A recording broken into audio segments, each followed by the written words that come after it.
Sarah gently lifted the spoon, bringing it to her father Arthur's lips.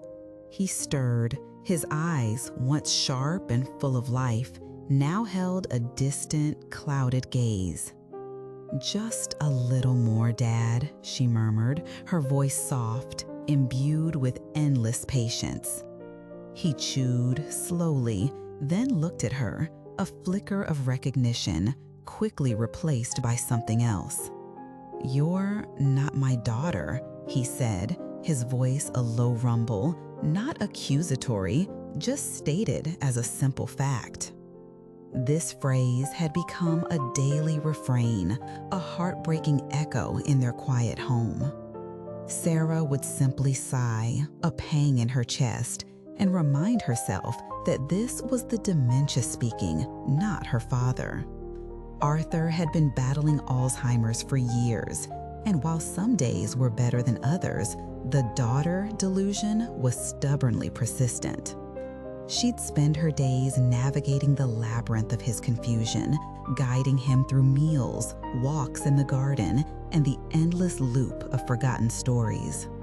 Her life revolved around his care, a testament to her unwavering love, even as his mind slipped further away.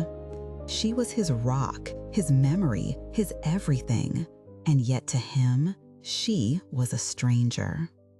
Days bled into weeks, each one a mirror of the last, tinged with familiar sorrow of watching a loved one disappear piece by piece. Then, one Tuesday afternoon, the pattern broke. Sarah was in the kitchen, preparing their usual light lunch, when she heard a faint rustling from the living room. Arthur was usually content to nap in his armchair after his morning tea. Curiously, she peered around the doorframe. Arthur was sitting on the floor, surrounded by an avalanche of old photo albums, their covers dusty, their pages brittle with age. He held a small, sepia-toned photograph in his trembling hand, his brow furrowed in intense concentration. "Look," he whispered, holding it out to her. Sarah knelt beside him, her gaze falling upon the image. It showed a young Arthur, vibrant and smiling, perhaps in his late 20s, standing beside a little girl. She couldn't have been more than 6 or 7, with bright, curious eyes and a wide, gap-toothed grin. A small, almost imperceptible shiver traced its way down Sarah's spine. The little girl in the photograph, she looked exactly like Sarah. Not a passing resemblance, but an uncanny, almost identical twin. And etched in faded ink at the bottom corner of the photo, the date, July 1956. Sarah felt a strange chill. She was born in 1980. This photo was taken long before she was even a thought, before her parents had even met. "Who is she, Dad?" she asked, her voice hushed. Arthur squinted at the photo, then at Sarah, his gaze moving back and forth between the two faces, a spark of something resembling clarity in his eyes. "My daughter," he mumbled, his voice oddly firm. "My little Lily." He touched the girl's face in the photo, then looked up at Sarah, a different kind of confusion now, one mixed with dawning horror. You look like her," he whispered, his voice trembling. Sarah's mind reeled. It had to be a coincidence, a trick of the light, the faded image, perhaps a distant relative, a cousin she'd never known. But the resemblance was too striking, too precise. The familiar comfort she found in rationalizing his dementia began to crumble, replaced by a growing knot of unease. The afternoon passed in a blur of disquiet. Sarah tried to dismiss the photo, tucking it back into its album, but the image of the little girl, her own face staring back from the past, haunted her. Arthur seemed quieter than usual, his eyes darting around the room, as if trying to piece together a half-forgotten dream. The air in the house grew heavy, charged with an unspoken tension. That night, the house was plunged into a silence so profound it felt like a presence. Sarah lay in bed, staring at the ceiling, unable to sleep. A soft knock at her door startled her. Arthur, he rarely left his room at night. She sat up, her heart pounding. "Dad," she called out softly. He pushed the door open just a crack, his face illuminated by the dim light of the hallway. His eyes, usually vacant, were now shockingly clear, filled with a terrible understanding. You took her face," he said, his voice a dry, rasping whisper, devoid of any dementia-induced confusion. A scream caught in Sarah's throat. This wasn't her father's illness speaking. This was something else. Her body rigid with terror, she scrambled out of bed, slamming her door shut and fumbling for the lock.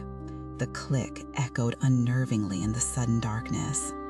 Outside, she heard the soft, shuffling footsteps of her father retreating.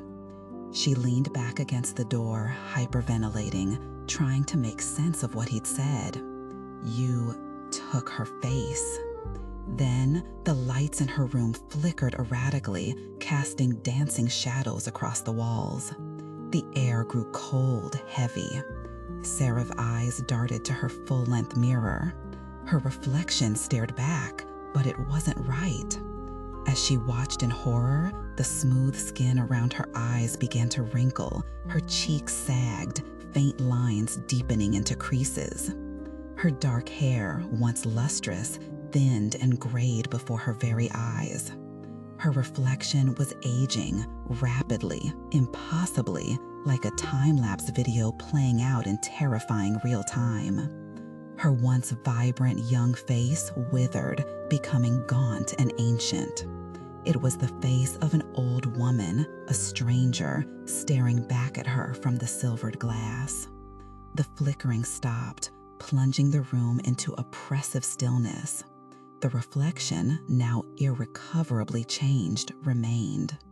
Sarah stumbled backward, falling onto her bed, her mind a whirlwind of terror and impossible truth. Her father's words, his confusion, had been a warning all along. The little girl, Lily, from 1956, she was a victim.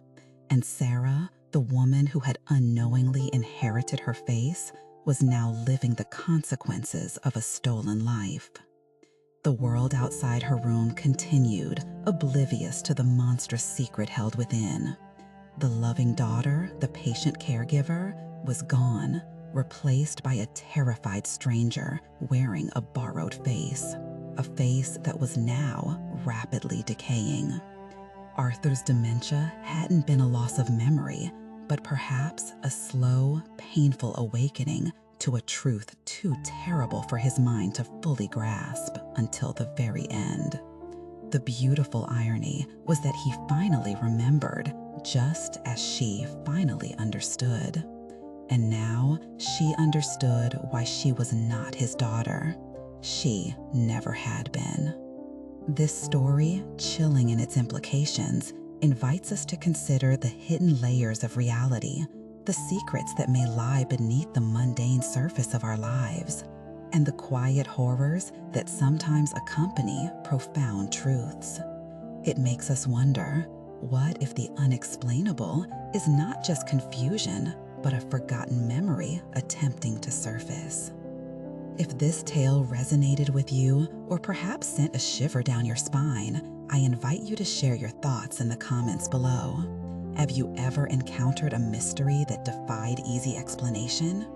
Stories like these remind us that sometimes the most profound truths are whispered, not shouted, and often from the least expected voices.